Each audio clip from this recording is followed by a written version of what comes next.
Hello everyone, जय माता दी सभी को। कैसे हैं आप लोग? माता रानी की कृपा से स्वस्थ होंगे, यही उम्मीद है। माता रानी आप लोगों पे हमेशा कृपा दृष्टि बनाए रखे।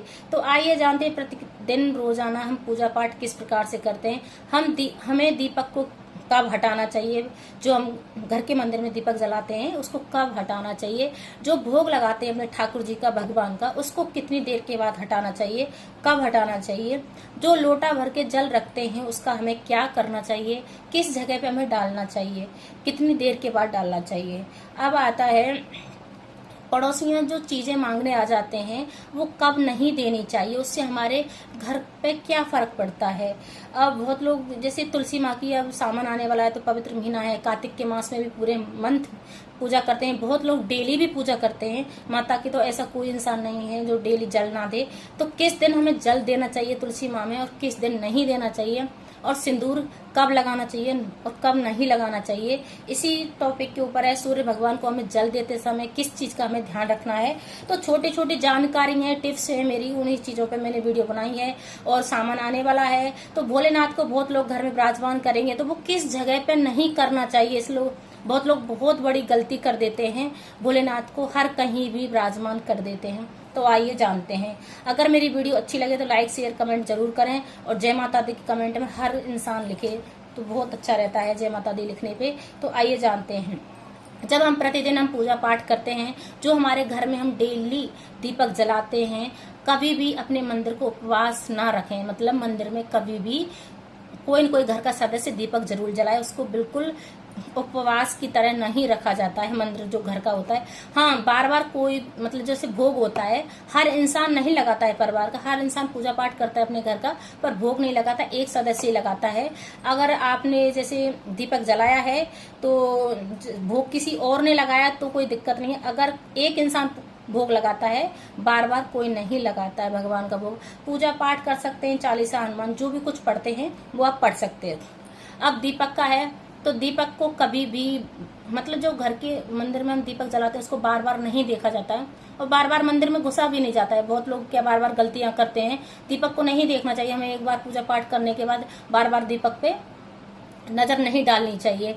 अब आता है कि उसको कब हटाना चाहिए। तो घर के जो मंदिर का दीपक होता है उसको वैसे कभी भी नहीं हटाया जाता है, वो हमेशा वहीं पे रहता है।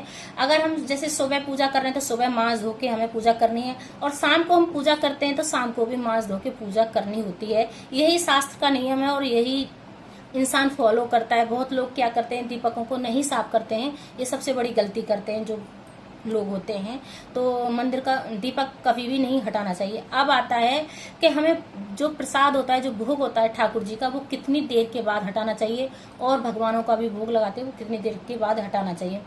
तो भोग तो हमें 5-10 मिनट के बाद ही हटा लेना चाहिए, पूजा के तुरंत बाद, थोड़ी देर बाद उठा लेना चाहिए, क्योंकि चेंटियां भी हो सकती हैं, कुछ भी उसमें गिर सकता है। पर कभी भी भगवान का जो पात्र होता है, जो बर्तन होता है, उसको कभी झूठा नहीं करना चाहिए। अगर आप जो प्रसाद को उठा रहे हैं तो सबको थोड़ा थोड़ा दे के उसको, कटोरी को वहां अलग हटा के रख देते हैं।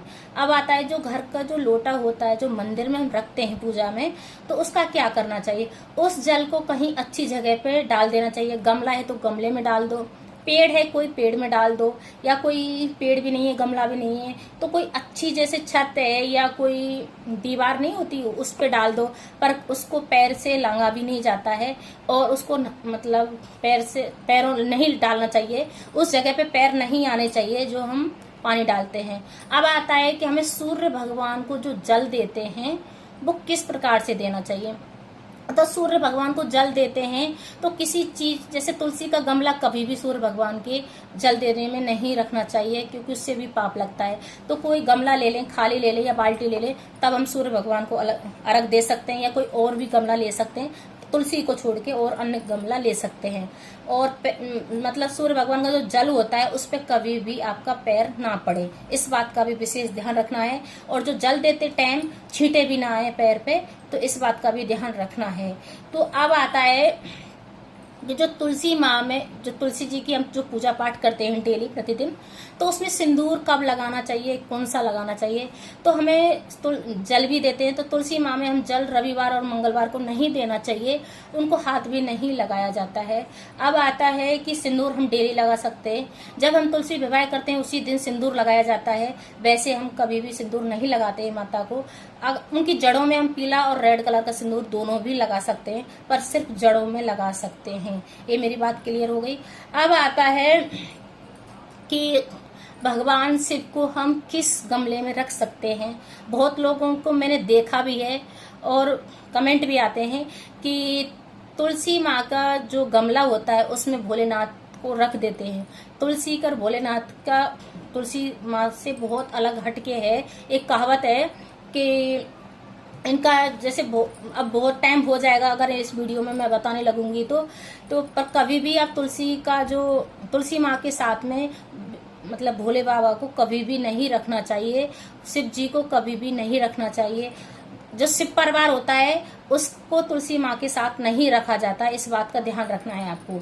ना गणेश भगवान को, ना कार्तिक को, ना मतलब शिव परिवार को कभी भी तुलसी माँ से दूर रखना होता है, इस बात का ध्यान रखना है। उनका जो ठाकुर जी को भी नहलाते हैं तो तुलसी दल का पानी मिक्स करके कभी भी जो भोलेनाथ को घर में भी रख लेते हैं तो उनका पानी भी मिक्स नहीं करना चाहिए, इस बात का भी आपको ध्यान रखना है, विशेष ध्यान रखना है। अब आता है कि जो हमारे पड़ोसी हमसे कुछ मांगने आ जाते हैं, जैसे ना सुबह देखते हैं, ना शाम देखते हैं, ना दोपहर देखते हैं, कभी बहुत लोगों की आदत होती है और जानबूझ के शाम को बहुत आते हैं। तो आपको क्या नहीं देना था, कितना भी करीबी क्यों ना हो, तो आपको सफेद कलर की कोई भी वस्तु उनको नहीं देनी चाहिए।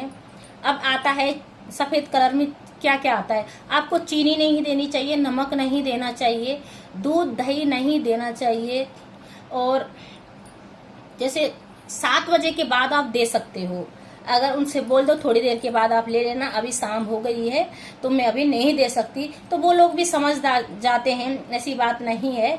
तो आप बोल सकते हैं अगर आपका करीबी है और वो आ रहा है, क्योंकि ज्यादा किसी की जरूरत होती है तभी आता है, हालांकि कोई पड़ोसी बार बार नहीं आता है तो उसको बोल दीजिए। बहुत लोगों की आदत होती है तो आ जाते हैं, और नहीं तो आजकल तो ऑनलाइन का जमाना है, 2 मिनट में घर पे सारा सामान आ जाता है।